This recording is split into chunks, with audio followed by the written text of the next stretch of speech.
ne compte plus le nombre de chefs d'État et d'autres hautes personnalités politiques ayant passé l'arme à gauche avant l'heure. Serait-il exagéré de dire que l'Afrique s'illustre particulièrement par l'assassinat d'hommes d'État? Sans doute, mais force est de constater que son histoire regorge de faits sanglants. Et voici les amis, 11 chefs d'État africains assassinés au pouvoir.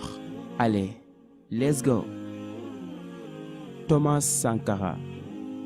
Thomas Sankara est mort à l'âge de 37 ans le 15 octobre 1987. Son assassinat a été mis en œuvre par un commando de militaires lors d'un coup d'État qui a porté son ancien ami Blaise Compaoré au pouvoir. Celui qui a renommé la Haute-Volta à son nom actuel, le Burkina Faso, a dirigé son pays du 4 août 1984 jusqu'à sa mort.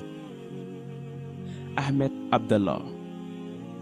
Comme pour la plupart des hommes politiques assassinés, la mort d'Ahmed Abdallah reste assez floue. L'ancien président comorien aurait été exécuté par des mercenaires. À la mort d'Ahmed Abdallah, sa famille reçoit un important héritage qui a fait polémique dans un pays miné par la corruption. Bob Denard, un mercenaire français impliqué dans de nombreux coups d'État en Afrique, est soupçonné d'être l'auteur de cet assassinat. Mais aucune action n'a été possible contre lui en justice. Il est ressorti blanc comme neige de cette affaire.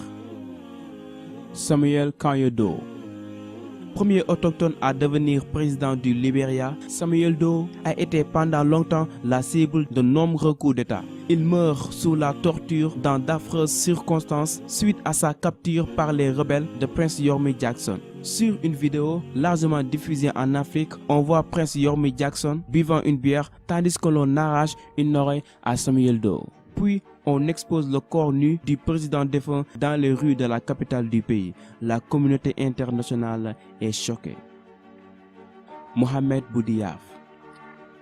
Impossible d'évoquer le nom de cet homme politique algérien sans se rappeler de son assassinat qui s'est déroulé de manière particulièrement froide. L'homme qui a dirigé l'Algérie à partir du 16 janvier 1992 a été tué 5 mois plus tard lors d'une conférence qu'il tenait dans la ville d'Annaba au nord-est du pays. Au cours de cette conférence, un sous-lieutenant du groupe d'intervention spéciale jette une grenade pour faire diversion puis tire à bout portant le président. Même si la piste du complot mettant en cause des généraux de l'armée est avancée, le doute plane toujours sur les réelles motivations de l'assassinat. Melchior Ndadaye.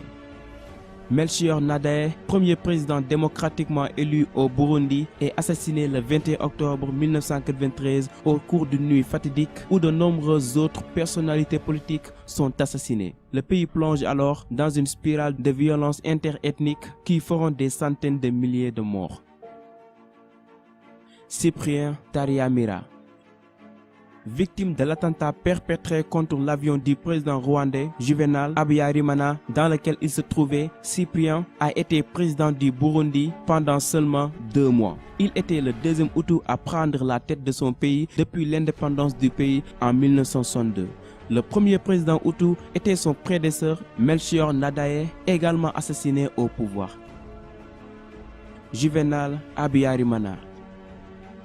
Le troisième président du Rwanda, Juvenal, meurt le 6 avril 1994, date que beaucoup de gens considèrent comme le point de départ du génocide rwandais. Son avion est abattu en plein vol par un tir de missile sol-air. Présent dans cet avion, de hauts cadres de la République ainsi que le président burundais Cyprien Taryamira meurent avec lui. Ce jour restera gravé dans la mémoire du peuple rwandais. Ibrahim Baré Mainesara. C'est par un coup d'État, le 9 avril 1999, qu'Ibrahim Baré est évincé de la présidence du Niger et assassiné. C'est l'œuvre des membres de sa garde présidentielle sous la houlette du chef de bataillon Daouda Malam Wanké. Militaire de formation, Ibrahim Baré Mainesara a été président du Niger de 1996 à 1999. Suite à son décès, de nombreux membres de sa famille ont été contraints à l'exil. Laurent Désiré Kabila. C'est dans la journée du 16 janvier 2001 que Laurent Désiré Kabila, président de la République démocratique du Congo, est abattu dans son bureau dans des circonstances non élucidées à ce jour. Tout porte à croire qu'il est assassiné par l'un de ses gardes du corps, un ex-enfant soldat du nom de Rachidi Mizele. Lui-même sera tué quelques instants plus tard, tandis que son principal complice, qui l'attendait dans un véhicule garé à l'extérieur du palais présidentiel, réussit à s'enfuir.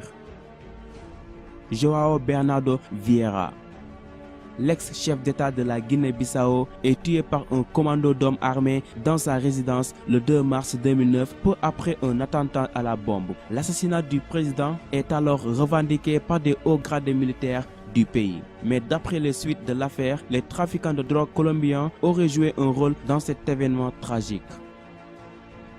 Muammar Kadhafi.